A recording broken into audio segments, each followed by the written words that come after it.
If you're reversing this car into a parking lot in a shopping mall, someone has left a trolley over there. You don't even need to come down from your car to remove the trolley. You can just reverse into the trolley, just bump it. You know why? This is a proper bumper.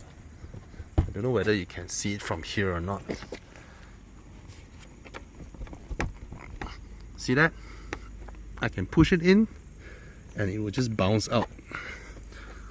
Proper bumper. Yeah, you can bump people around with this. Alright?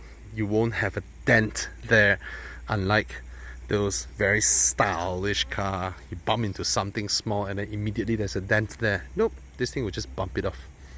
Alright. Good morning. Another Genting run, this time with the quirky Citroen C3 Aircross.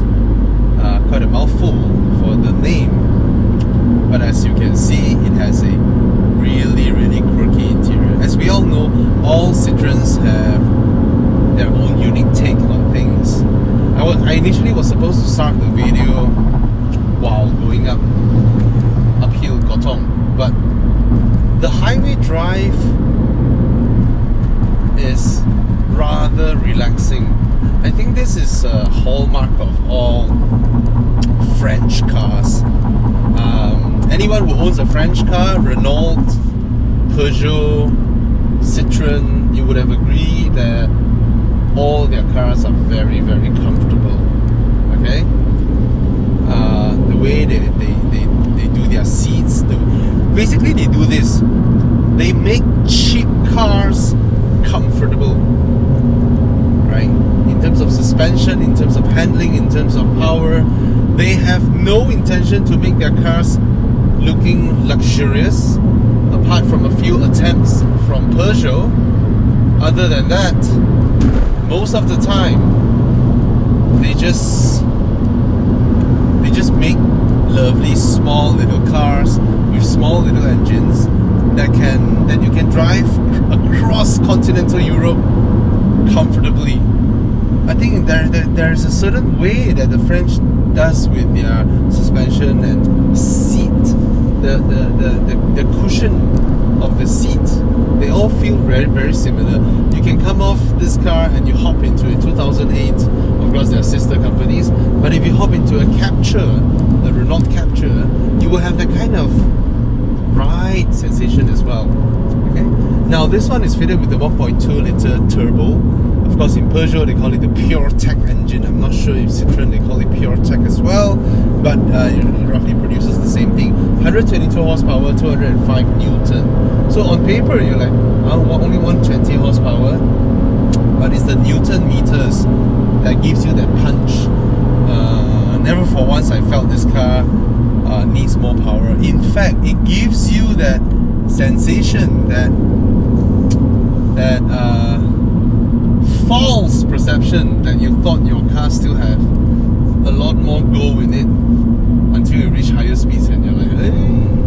Yeah, because all these European cars, their settings is like, when you're driving smooth on the highway already, right, their gearing and all that means that you are only touching your throttle pedal a little bit and your car is able to keep that kind of speed at 120, 140 km/h. So you thought you still have a lot of go in it. Yeah, it's just how they're set up.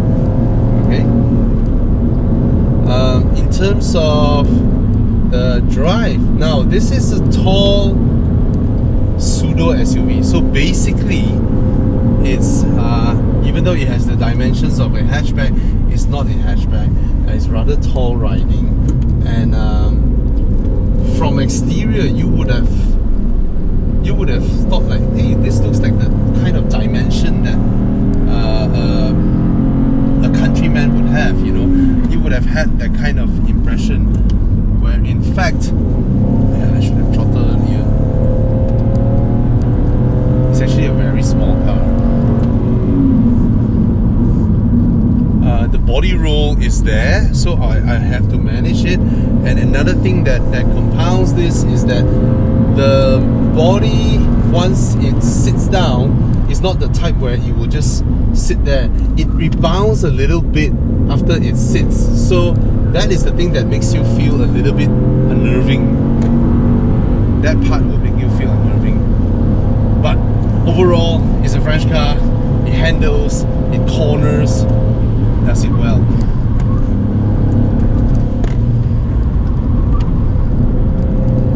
Oh, there's a CX-5 chasing me at the back. Interesting.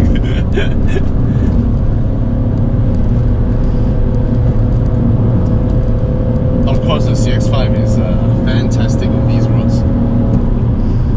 Anytime. Anyway, Mr. Camry.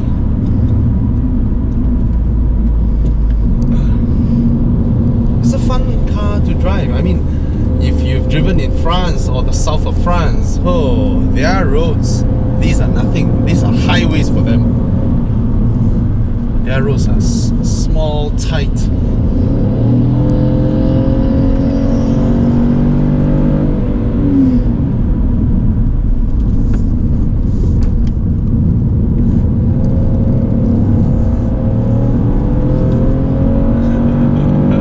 Why is that CX-5 driving so fast? Is he just on his way to work?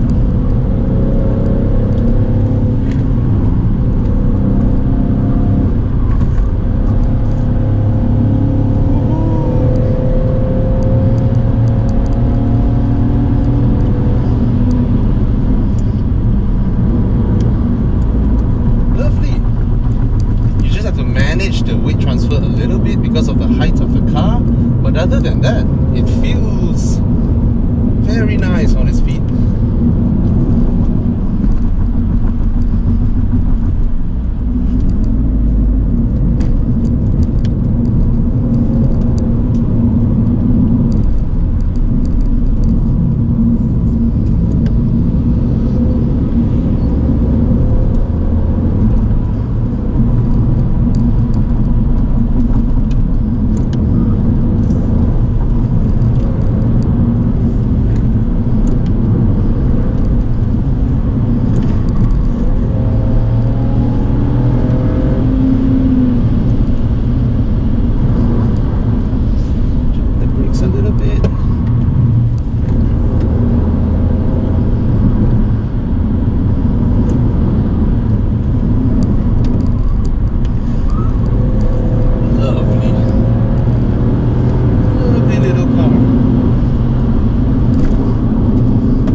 There we go.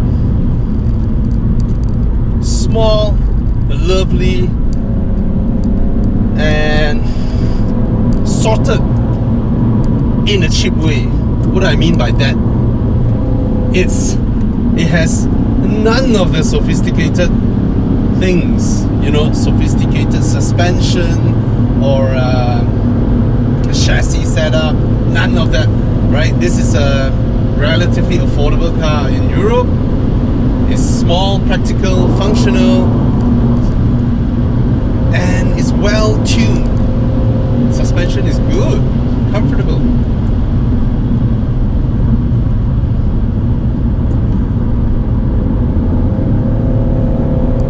Put it this way, when I walk up to the car, I was like, this looks like the kind of thing I would expect a Mini Cooper Countryman to be, and it almost looks like it's the same dimension, but I'm very sure when you put next to each other. The Countryman is a larger car.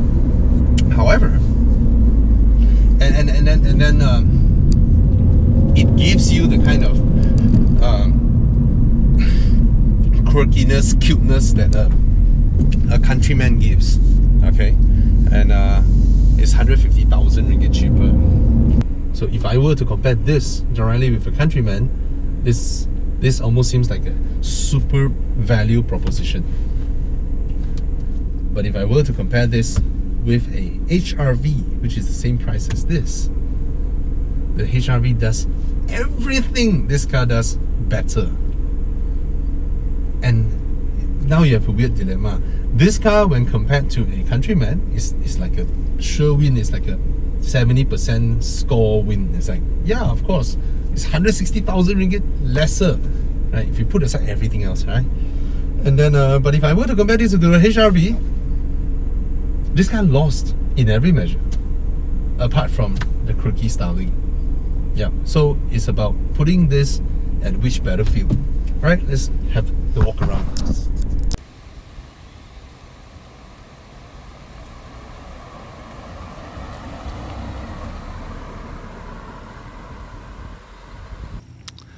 You know what? Now that our insurance is deregularized, whatever.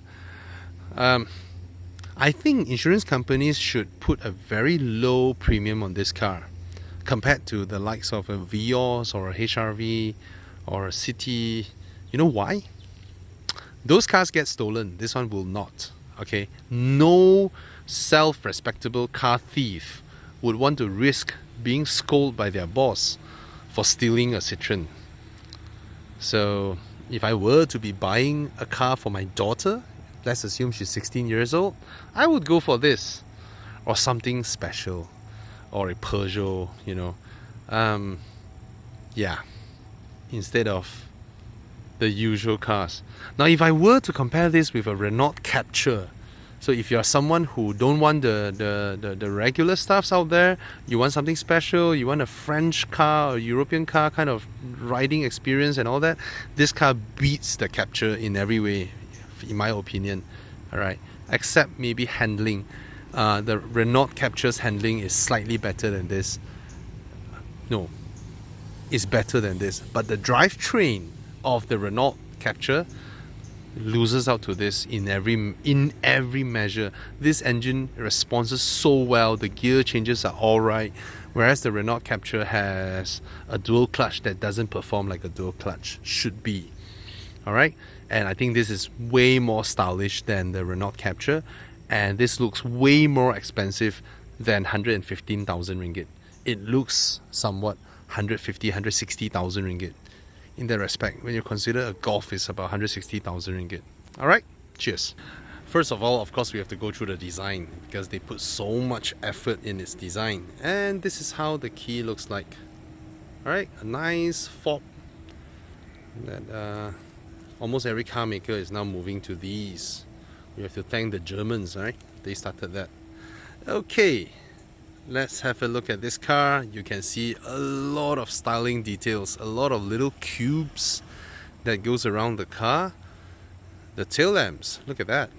It's a very good looking car, very quirky looking, very nice feeling car. When you drive this car, you feel you're cooler than your neighbor up front, your neighbor left to you, and your neighbor on your right. Okay? And that's Citroen. Citroen has always been that. Now, for those of you who have always been driving Japanese cars, you hear all the naysayers everywhere. You'll be like, oh, Citroen, you know. But let me tell you this. My personal experience of French cars, all right? Our family has a Renault, you know. My friends have Peugeot and all that. French cars are lovely. They're all very, very comfortable. They all have their own styling cues. They're all unique in their own way.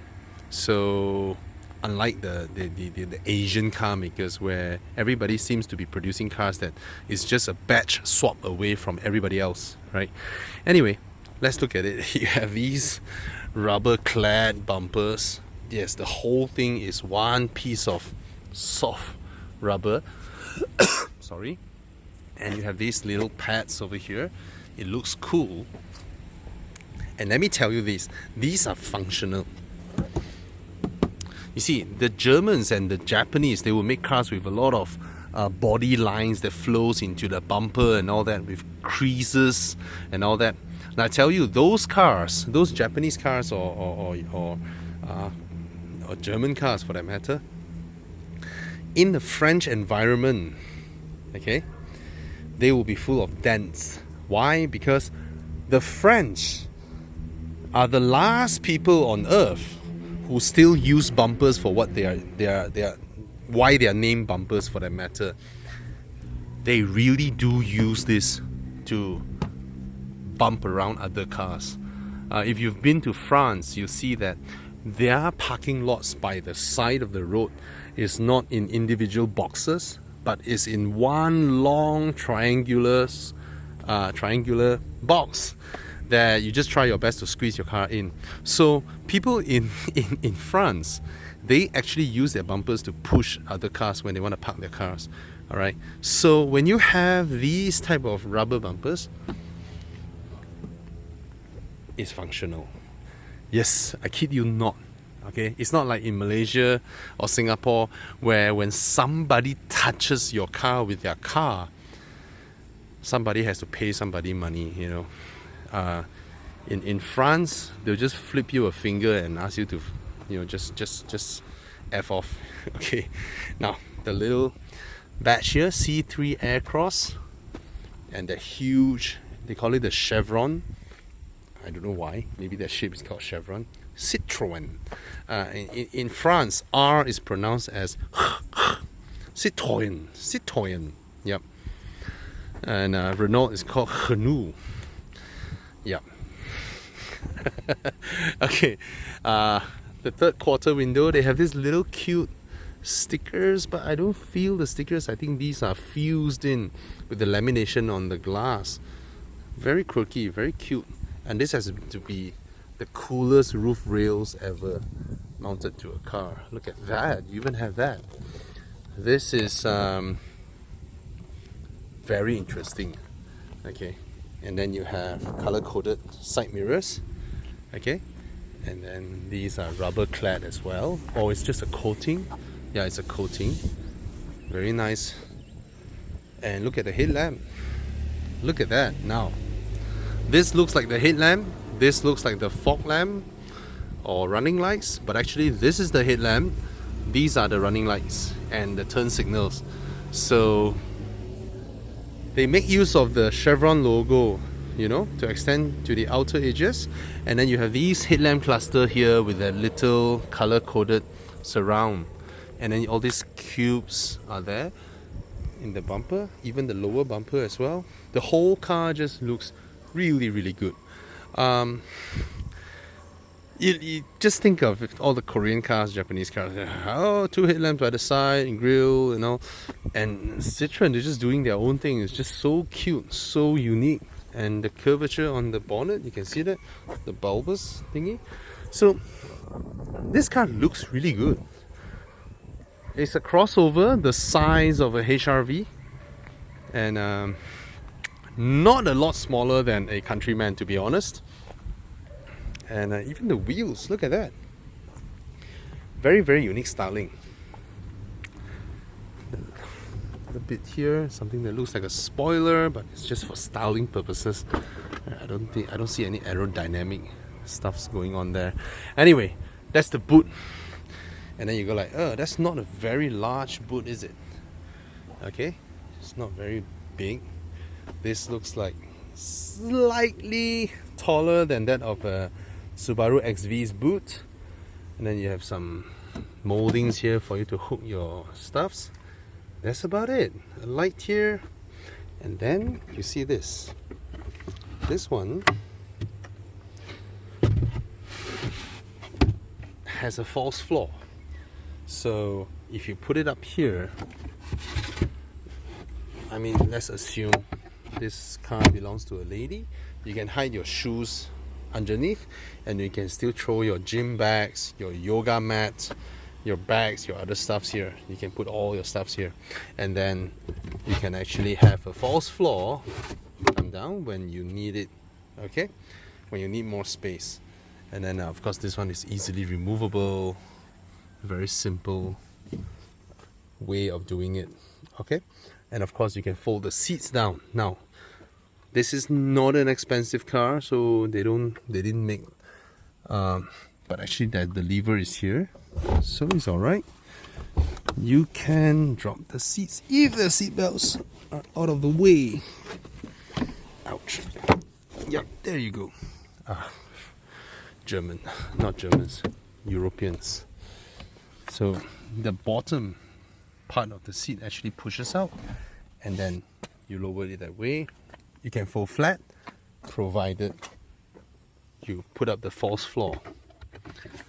Okay, put up the false floor, and then you have sort of like a flat loading surface. There you go. See that? That's how you load your things in. And then you can push this down as an armrest and a cup holder for the rear passengers. And you can drop this one as well. Oops. I would say that in terms of folding mechanisms, the Europeans still needs to learn from the Japanese. Okay, in terms of ease of usage. Okay. It doesn't come with leather. It's a fabric seat, and these looks like fabric seats that would last a long time. They look somewhat rugged. I don't like this type of headrests because if you don't push them up, you're gonna get pushed by it at the back of your neck. Let me show you. See, the back of your neck. So it will never be comfortable provided you push it up. And after you push it up, it is so, how do I put this? It limits how you're gonna sit on the seat. That's how you're gonna sit on the seat. Right? You can't do anything else. Of course, it's for whiplash protection, but I think it's a bit extreme in this way. Okay, that's the seatbelt runner, just mounted on the seat like that. Okay, it's a rather interesting way of how they do things. The French, when it comes to their everyday city roundabout cars, there's some little red straps over here for the pocket, and yep, this is indented so you get your feet in, and you get like 2 fingers of knee room. Of course, our seats are pushed rather rearward, but then not a lot of space at the back here. But nevertheless, the seating is comfortable enough. Okay, as in the Footwell, I can place my feet in between the rails and the base of the rear seat, and the center tunnel is not too tall, but this thing extends to the back and eats in the center. So when you're moving from left to right, your leg needs to adjust quite a bit. Okay, that's my seating position up front. So as you can see, it's not terribly spacious back here. It's just enough, just like how Europeans like their small cars to be. It's a small car in European standard, but the external footprint is no different from a HRV, and we all know how spacious Honda made the HRV. But of course, Honda they are masters of interior space.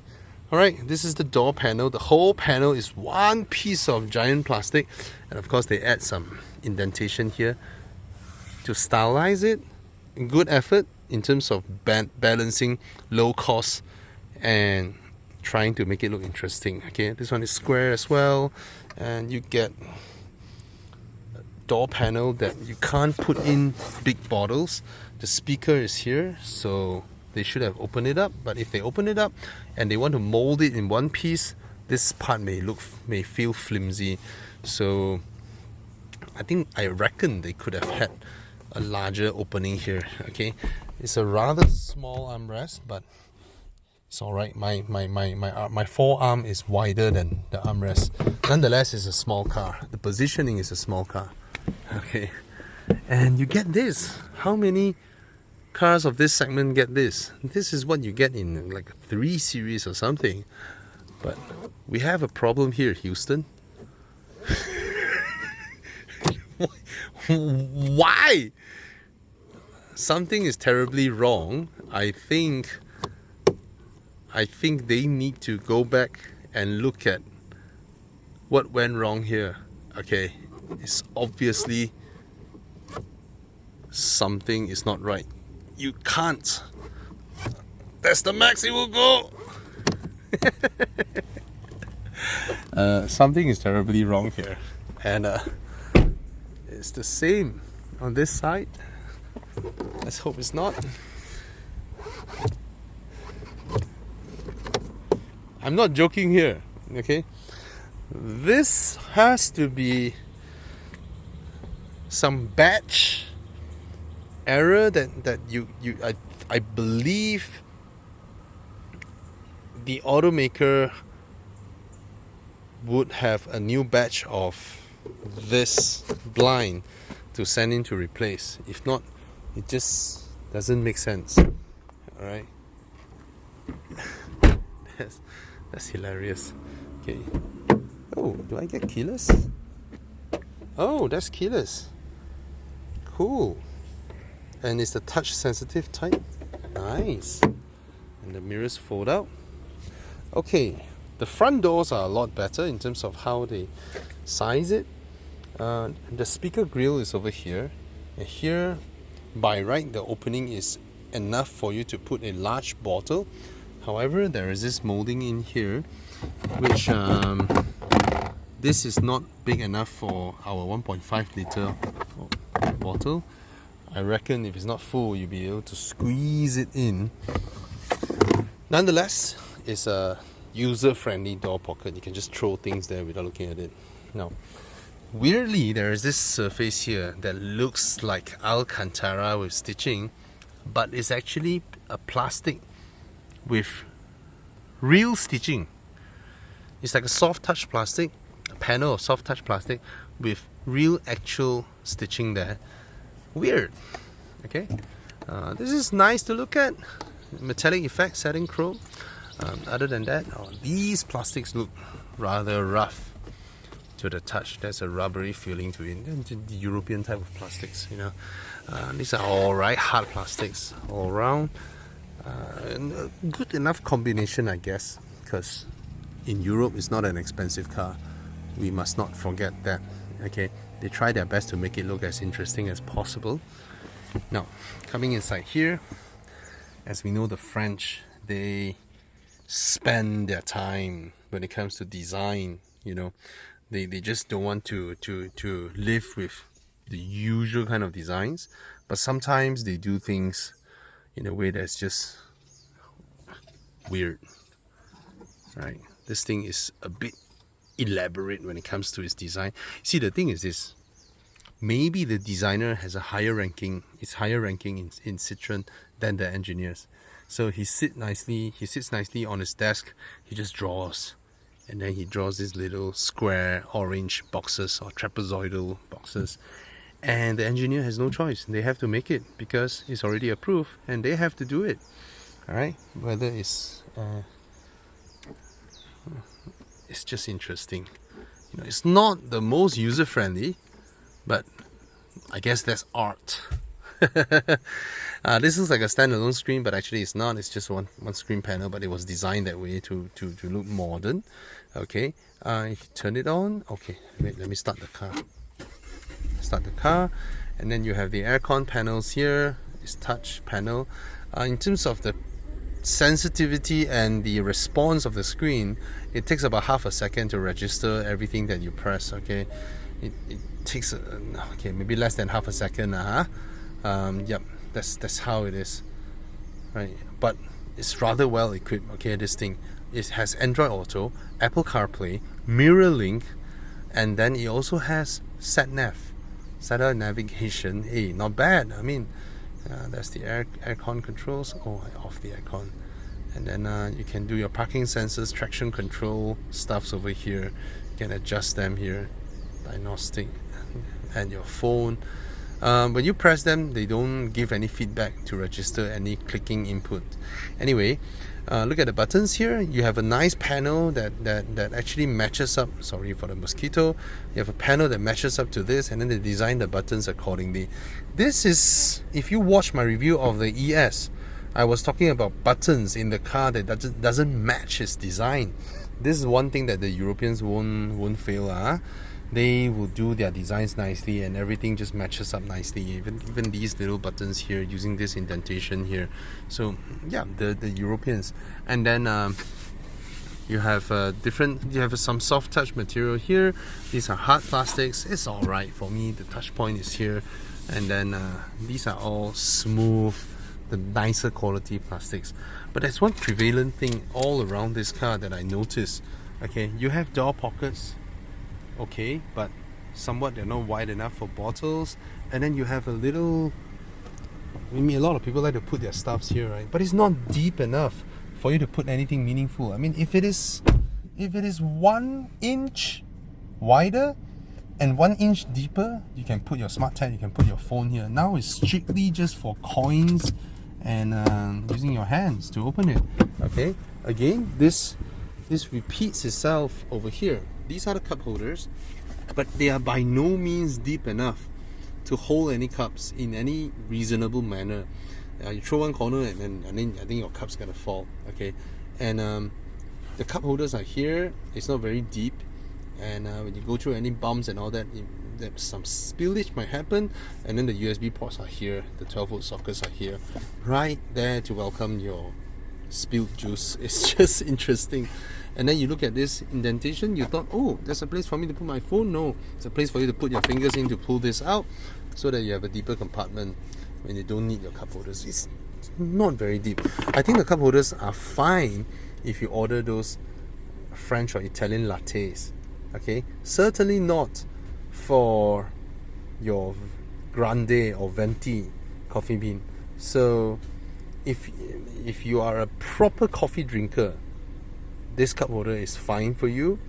And if you suck in coffee drinking, which means you love Coffee Bean or Starbucks, then this will be a problem for you. So I think it's French way of punishing people who don't understand coffee. All right, I mean, French and Italian, they make proper coffee. Okay, finally we have what looks like a large glove box. Until you look in, the fuse box is still there. A hallmark of French cars. Okay, they won't swap their fuse box over here, and somehow they just always ended up there. And then again, this looks like a compartment for you to put your stuff, but again, it's not deep enough. It is not deep enough to be in any way very, very meaningful. But you can put some pens over there, you can put a small wallet over there. See, this is a very tiny wallet. My wallet is very small, card size, and it's just about right. Okay, any bigger wallet you can't.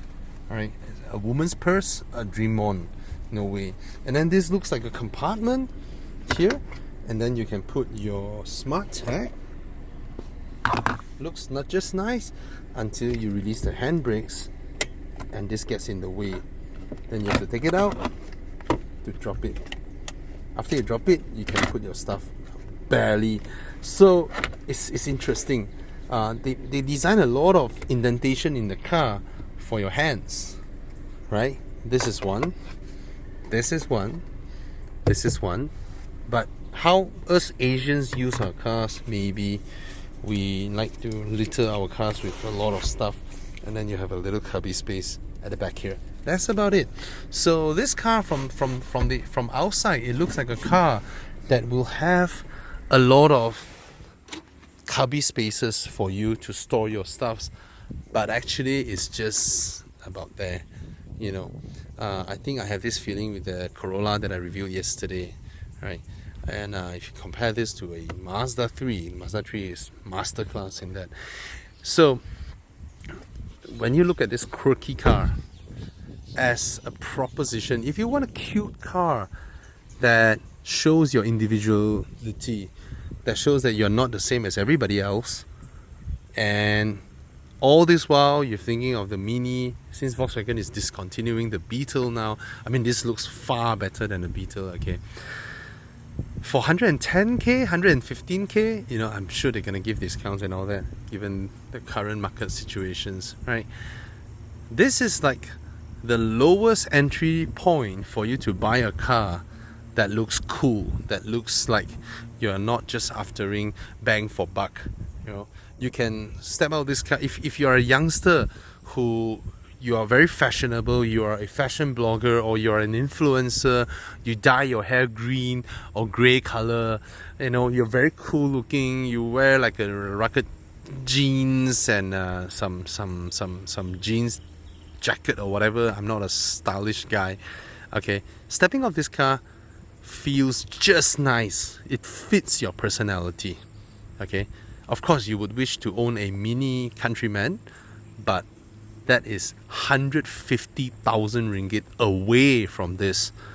You saved a huge lot if you want a car that is that showcases your personality, okay, compared to a mini. However, if you are a buyer who's looking for a functional, practical car, a crossover, and then you compare this to a HRV, this car will lose in every measurable way. It has a smaller boot, it has less interior room, it doesn't have the kind of cubby spaces that HRV has. HRV also drives really well, you know. So, but your neighbor, your auntie's children, your teacher, your colleague, right? Your parking lot. I mean, if I drive a HRV, there will be times whereby I go into the parking lot and I see another 10, 12 cars in the same exact color as mine around. So in that way, the 110 or 120 ringgit, 1,000 ringgit that you spend on the HRV would become like just buying an appliance, even though the HRV is a very good car, a very stylish car, right? In that respect. But this one, you're unique. It's just you. People know it's you. People see that, you know. So, yeah, that's how it is. A very funny proposition whereby when you compare to a 260,000 ringgit Countryman, this is a bargain. You compare to a HRV at the same price, this lost out. So it wins against the Countryman, but it lost against a HRV.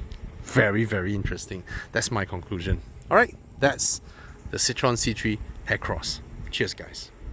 Oh, if you like my videos, I have 1,000 car reviews that's done in the past 3 years. So relatively recent cars, and that is what you want to know more. Subscribe to my channel, look through the car reviews that I've done over the past 3 years, 1,000 of them, and more to come. Cheers, guys.